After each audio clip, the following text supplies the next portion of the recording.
अस्सलाम वालेकुम, कैसे हैं आप लोग? सब ठीक हैं? साकाज़ एकेडमी के चैनल से आप लोगों को वेलकम कहती हूँ। और आज हमारा डे 15 है और ये हेयर कलरिंग बुक मैं पढ़ा रही हूँ।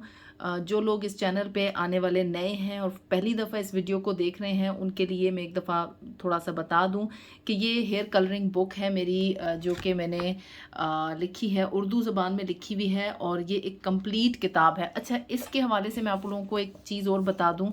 मुझे लोग व्हाट्सएप पे क्वेश्चन करते हैं कि क्या हम बिगिनर हैं, हमें बिल्कुल कलर का नहीं पता, तो क्या ये बुक हमारे लिए फ़ायदेमंद है?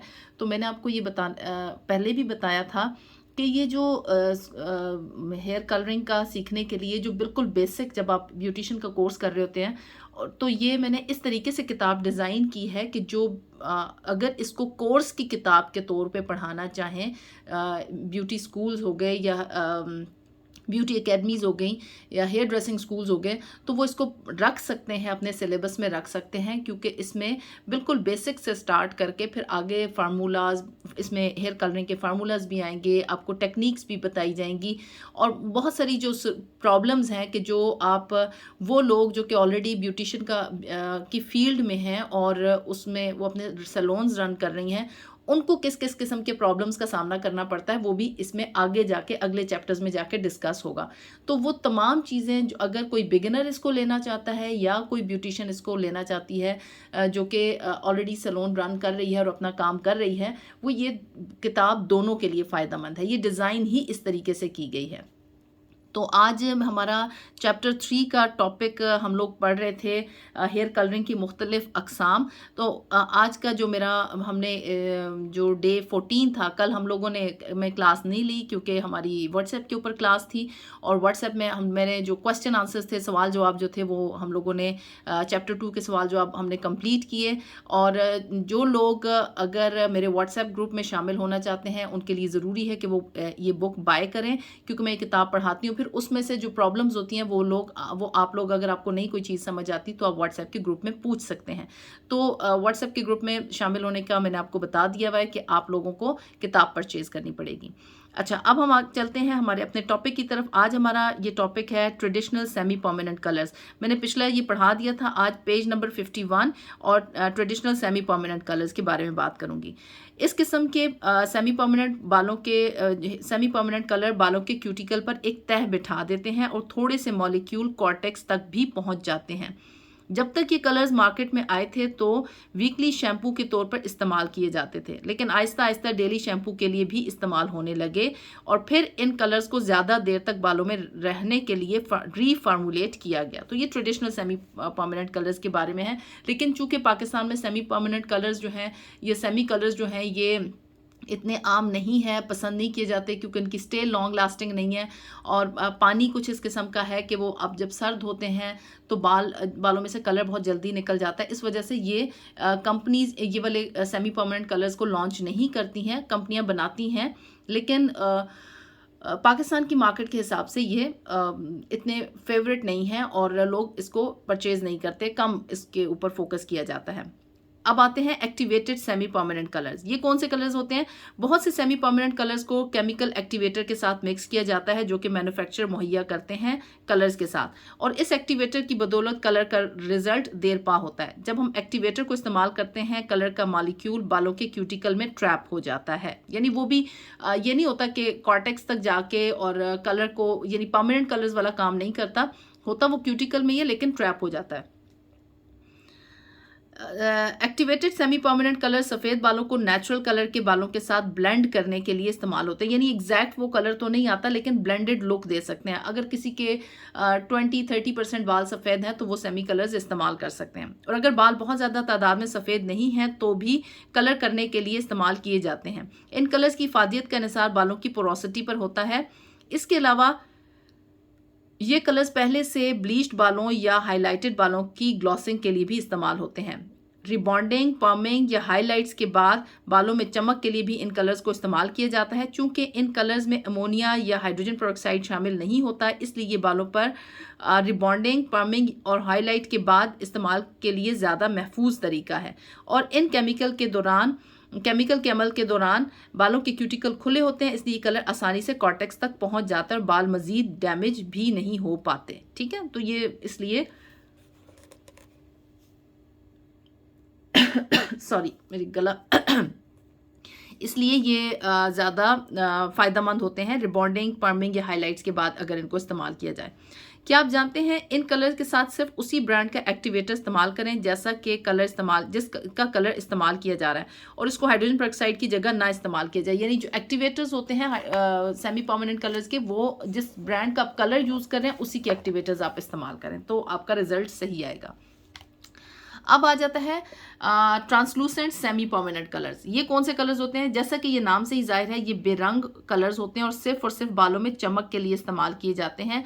इन कलर्स को गीले बालों पर डायरेक्ट लगाया जाता है और फिर प्रोसेस होने के लिए छोड़ देते हैं। आजकल ये ट्रांसपेरेंट के अलावा दूसरे रंगों में भी दस्तयाब हैं और बालों में बेहतरीन चमक लाने के लिए इस्तेमाल होते हैं, जैसे कि पोस्ट कॉमिक कलर एक्सप्रेशन। ये देखें, ये पहले ये खाली ट्रांसपेरेंट कलर होते थे, लेकिन फिर आहिस्ता आहिस्ता कंपनीज ने इसमें कलर भी डालना शुरू कर दिया। लेकिन ये जस्ट आपने बालों को चमक लाने के लिए इस्तेमाल होते हैं और इनका कोई काम नहीं होता। अगर आप मिसाल के तौर पे जैसे ब्लू कलर है या रेड कलर है, आप उसको ये वाले कलर इस्तेमाल करके ब्लीच करते हैं और उसके बाद लगाते भी हैं, तो ये लॉन्ग लास्टिंग इनका रिजल्ट नहीं होता। ये टाइम बिंग आपका रिजल्ट आएगा और उसके बाद फिर ये वॉश आउट हो जाएंगे। एक और आपके लिए टिप ये है कि जो client hair relaxing, hair perming या हेयर रिबॉन्डिंग करवाता है, उसको सेमी परमानेंट ट्रांसलूसेंट कलर करवाने का मशवरा ज़रूर दें ताकि वो एक्स्ट्रा शाइन उसमें बालों में दिखाई दे। जिन क्लाइंट के बाल नए नए सफ़ेद होना शुरू होते हैं उनको सेमी कलर करवाने का मशवरा दें, इससे बाल जल्दी डैमेज या ड्राई नहीं होंगे और एक ब्लेंडेड लुक नज़र आएगी। सही। अच्छा, सेमी परमानेंट कलर इस्तेमाल के कलर्स के फ़वाइद क्या हैं? इन कलर के इस्तेमाल से बालों के स्ट्रक्चर या साख्त पर कोई फ़र्क नहीं पड़ता, अगरचे कि ये बड़ी महदूद तादाद में क्यूटिकल थोड़ा फूल जाता है, लेकिन बालों की अंदरूनी तह कॉर्टेक्स को कोई नुकसान नहीं पहुंचता। नंबर 2, ये कलर्स सफ़ेद बालों को ब्लेंड करने के लिए भी मुफीद हैं, ख़ासतौर पर उन क्लाइंट के लिए जिनके बाल अभी नए नए सफ़ेद होना शुरू हुए हैं। नंबर 3, ये कलर्स बालों का कुदरती रंग अगर फीका पड़ जाए तो उसकी रौनक को बहाल करने के लिए भी फ़ायदेमंद है। तो ये सेमी परमानेंट कलर का बेनिफिट है। आपको अगर सेमी परमानेंट कलर्स के सॉरी, गले में खांसी, मेरा रोज़ा है, इस वजह से मैं पानी भी नहीं पी सकती, तो वो गला ड्राई हो जाता है। थोड़ा सा बोलती हूँ तो गला ड्राई हो जाता है। डेमी परमानेंट कलर्स, इन कलर्स को डिपॉजिट ऑनली कलर्स या नो लिफ्ट भी कहा जाता है। यानी ये कलर बालों के नेचुरल कलर को लिफ्ट नहीं करते हैं, लाइटर टोन पे नहीं लेके जाते हैं, और या फिर इनको डिपॉजिट ऑनली कलर्स भी कहा जाता है। और डिपॉजिट ऑनली कलर्स के बारे में मैं पहले या दूसरे लेक्चर में आप लोगों को बता चुकी हूँ कि जो लिफ्टिंग कलर्स कौन से होते हैं और डिपॉजिट ऑनली कलर्स कौन से होते हैं। ये कलर्स ऐसे फार्मूला से बनाए जाते हैं जिससे बालों का कुदरती कलर लिफ्ट नहीं हो सकता, बल्कि टोन टू टोन कलरिंग होती है। टोन टू टोन कलरिंग का मतलब है कि जो बालों का कलर है उसी को फ्रेश करने के लिए आप इस्तेमाल कर सकते हैं।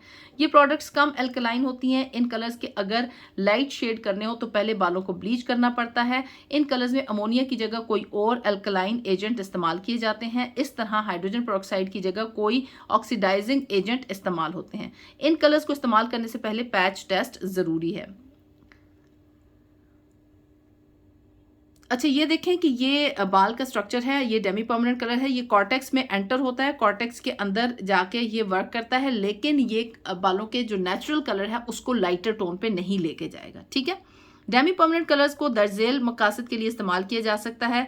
ब्लेंडिंग और ग्रे हेयर कवरेज, यानी आपने एक ब्लेंडेड लुक देनी है, कोई आपने बहुत ज़्यादा चेंज बालों में नहीं लाना, एक ब्लेंडेड सा इफेक्ट लाना है या ग्रे हेयर कवरेज करनी है तो उसके लिए आप इस्तेमाल कर सकते हैं। Refreshing faded permanent colours on the mid shaft and ends.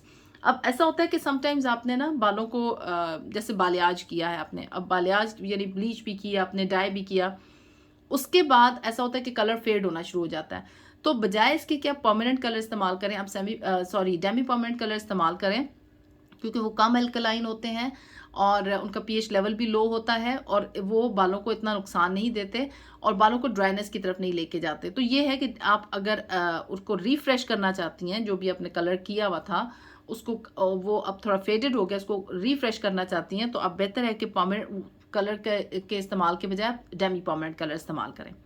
Making colour correction and restoring natural colour, ये कलर्स क्रीम, जेल या लिक्विड की शक्ल में मार्केट में दस्तियाब है। अच्छा, ये वाला जो पॉइंट 3 है, कलर करेक्शन, ऐसे कि ऐसे आपने डाई किया तो बहुत ज़्यादा ब्रासी टोन आ गई, अब आपने उसको न्यूट्रलाइज करना है।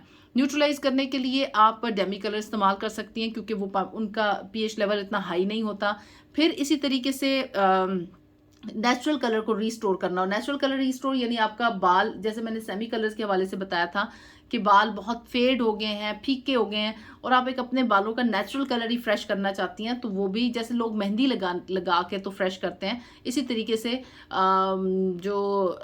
आप डेमी परमानेंट कलर इस्तेमाल करके तो आप बालों के अपने जो लेवल है उसी के अंदर कोई शेड, आप हल्का सा शेड देना चाहती हैं, तो उसके लिए डेमी परमानेंट कलर्स इफेक्टिव हैं कि आप वो यूज़ करें।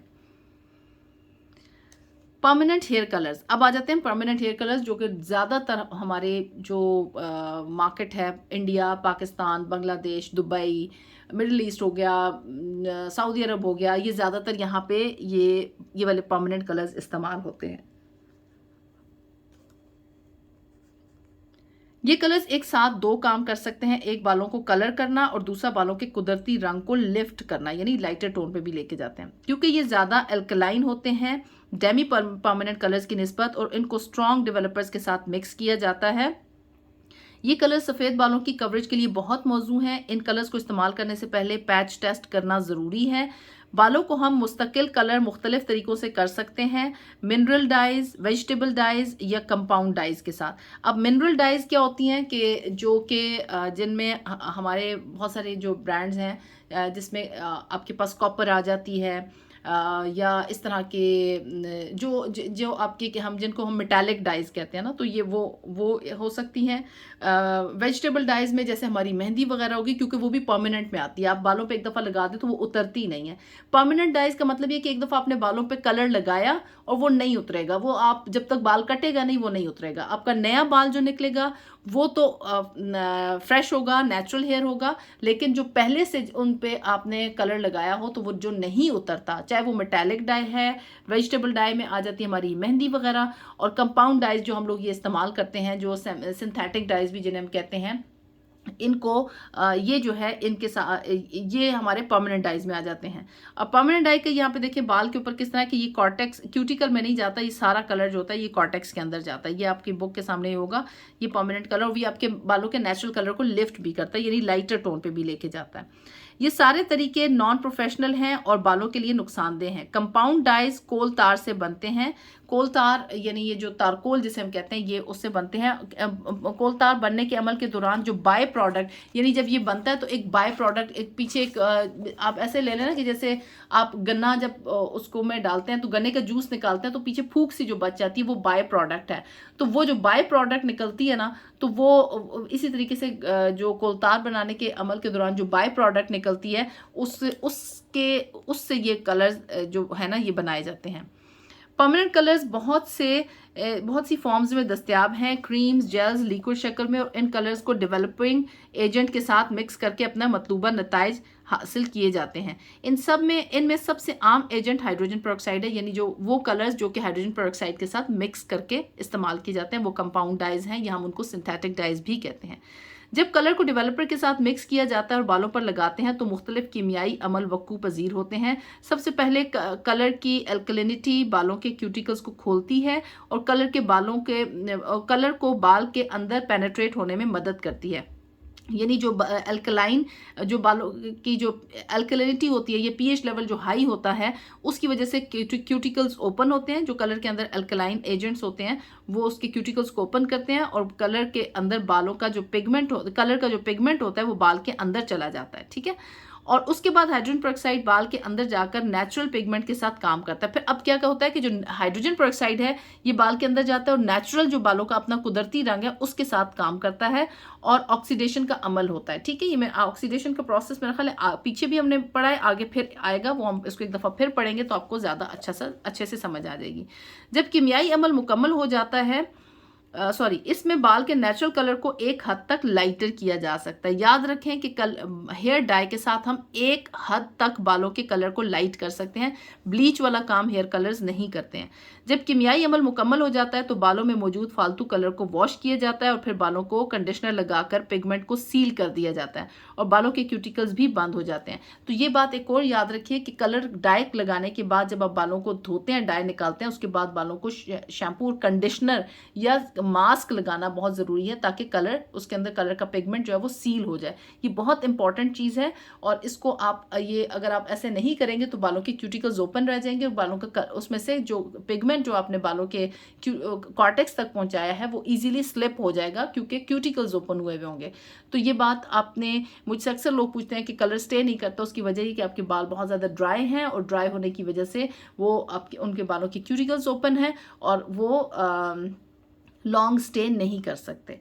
तो आज हमारी ये, मैं परमानेंट कलर्स में मैं आपको ये बता दूं कि ये जैसे वेजिटेबल डाइज आते हैं, वेजिटेबल या नेचुरल डाइज जिसमें मेहंदी वगैरह है, मेटालिक या मिनरल डाइज आते हैं जिसमें आपके बीजिंग या पॉली कलर, ये पॉली कलर तो अब मुझे नहीं मालूम आजकल पाकिस्तान में किस तरीके से वो है, लेकिन इस तरह की जो डाइज होती हैं जो हाइड्रोजन पेरोक्साइड के साथ मिक्स नहीं होती वो मेटालिक डाइज होती हैं और उनको किसी पाउडर के साथ एक मतलब बूस्टर मिक्स करके तो वो लगाया जाता है, वो इस तरह की डाइज होती हैं। और लेकिन जो डाइज जैसे सिंथेटिक या ऑक्सीडेटिव डाइज जो होती हैं जो हाइड्रोजन पेरोक्साइड के साथ मिक्स होती हैं वो ऑक्सीडेटिव डाइज होती हैं और वो बालों के कॉर्टेक्स के अंदर जाके काम करती हैं। तो वो ये तीनों कैटेगरीज जो हैं ये परमानेंट डाइज में आती हैं। तो आई होप कि आज की ये आपको वीडियो, आप आज का लेक्चर सही से समझ आ गया होगा। इंशाल्लाह कल आप लोगों के साथ अगले टॉपिक के साथ आऊँगी, अगले इस टॉपिक को कंप्लीट करेंगे और फिर हमारी जो डे 16 है उसमें हम देखते हैं कि हम अगला टॉपिक हमारा क्या आता है। तो अपना बहुत सा ख्याल रखिएगा। Take care. अल्लाह हाफिज़।